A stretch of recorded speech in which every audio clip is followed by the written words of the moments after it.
Alright y'all, we are going to put a tricolor acrylic patch onto a beanie, so let's go ahead and get started. We're going to bring our flag in.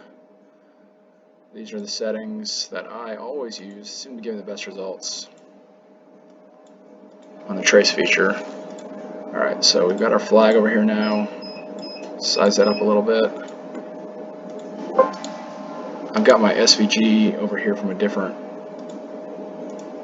job I was doing.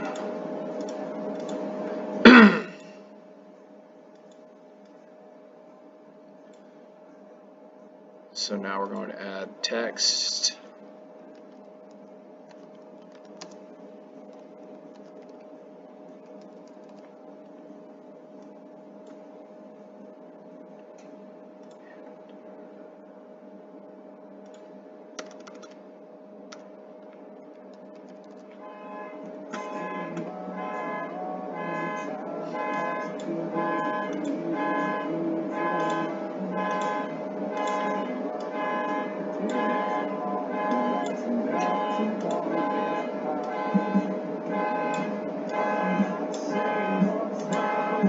Alright, so we're actually going to combine, unite this, and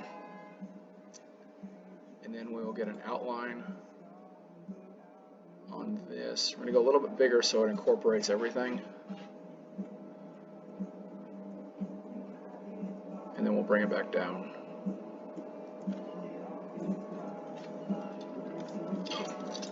Alright, so now everything's incorporated. We'll actually go backwards just a little bit so it's not such a big mark out of our flag. Make that one red, and then we're going to get rid of this outline, the original. Come on. Alright, so what we do now is bring that over here and maybe make it fit in our flag, and that actually looks pretty good.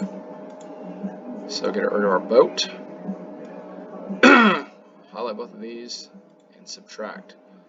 That actually gives us a hole for our boat to go in without having a flag in there. So that's how that's going to look. We will make this the bottom. No, we're going to make this the middle layer. The boat is actually a blue boat, so this works out.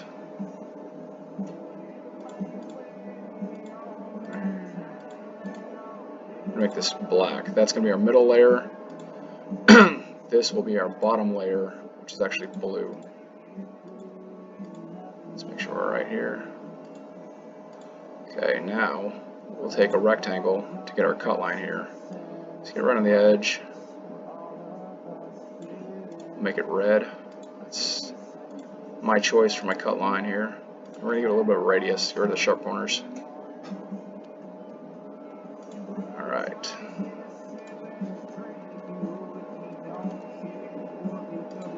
Alright, we're going to make that our cut line. And we'll make it plastic patches, which is my saved settings. And we ignore that. We actually do that last. So I measured this earlier, and the patch I had been messing with, looked like it was going to work good, was around 75, let's say 80 by 45. We'll highlight all that. We'll make it 80, and we'll make it a little bit taller. Alright, we will get this sent over to the laser here. And stick it right here.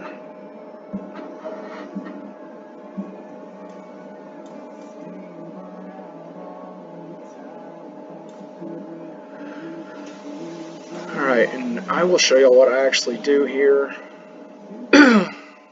I will bring y'all over to the laser and show y'all how I turn the air assist all the way off on the P2. this plastic just works so much better for engraving. It doesn't leave that foggy look. I also run the longer focal distance lens, so I have to add 12 to my thickness, and that gives me more distance on the material to keep my nozzle from clogging up and helps with the 40-ounce tumblers when I hit the tabs. So you move that over last, and I'm just going to make sure that that cut line is off and that these are set, and then we send it over.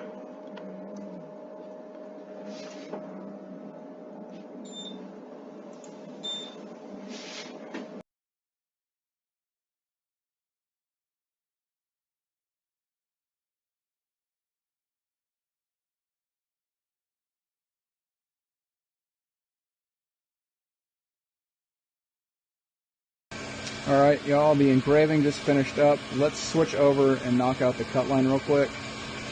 I just hit ignore on all of them, and then I turn my red, which is my cut line, back on. And before we hit start, we plug the air assist back in. See the engraving right there.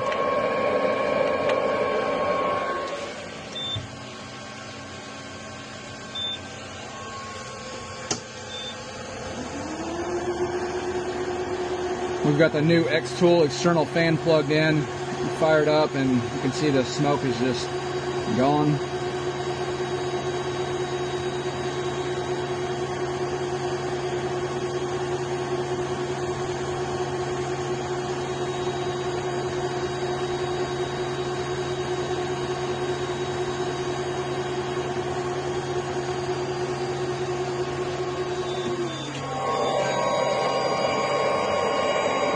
Patch and get it cleaned up real quick. I use a magic eraser, a little LA Awesome, just getting any of that burn markings off. A little wipe down with the rag.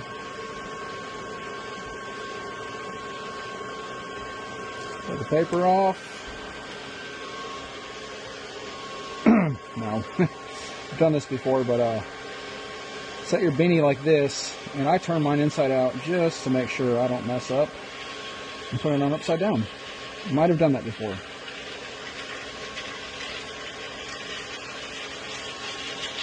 So what I do now is I take the cardboard and I stick it inside the cuff here, and we give her a press. We're at 330 degrees. Almost forgot my barrier. I always put a barrier over it, otherwise you scorch your stuff. I don't press it as tight as I do for my t-shirts. I don't really want to smash the beanie material too bad, otherwise it really stretches it out. So we'll give it about 30 seconds.